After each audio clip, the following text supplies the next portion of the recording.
শ্বশুর বাড়ি থেকে আসার পরে দেখি আমার চুলাটা ভেঙে গেছে। তা এখন ভাঙ্গা চুলায় রান্না করতে ভালো লাগে না, তো যার কারণে আমি আবার চুলাটাকে একটু লেপা দিতেছি।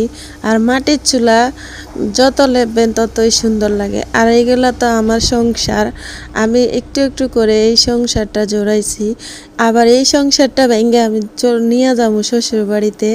আর সংসারের মায়া কার কার আছে সবাই অবশ্যই কমেন্টে বলে দেবেন। দেখেন তো আমি আইসা দেখি আমার চুলাটা ভাঙ্গা ফাইটা রয়েছে। তাই এখন আমার এই ভাঙ্গা চুলায় রাঁধতে মন চায় না। তাই আমি ভাবলাম আমি চুলাটা আগে লেফা নিম, তারপরে চুলায় জাল দেব।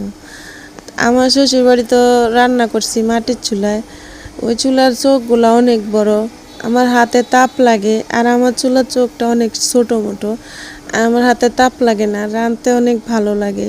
সুন্দর করে আমার চুলায় জাল জ্বলে। সবাই একটা কথা মনে রাখবেন, মাটির জিনিস যত লেপবেন ততই সুন্দর বাড়ে। দেখছেন আমার চুলাটা কার কার ভালো লাগে সবাই কমেন্টে বলে যাবেন। যাই হোক, কয়দিন পর আমি আবার একা হয়ে যাব, সবাই আমার জন্য দোয়া করেন। আমার স্বামী চলে যাবে দূর প্রবাসে আমাকে একা রেখে, আমি আবারও প্রবাসীর বউ হয়ে গেলাম।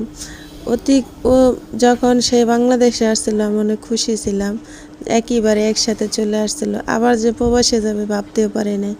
মানুষ বলে না টাকার কাছে মানুষের ভালোবাসা হেরে যায়, এটাই বাস্তবতা। আমিও হেরে গেছি টাকার কাছে। সবাই ভালো থাকবেন।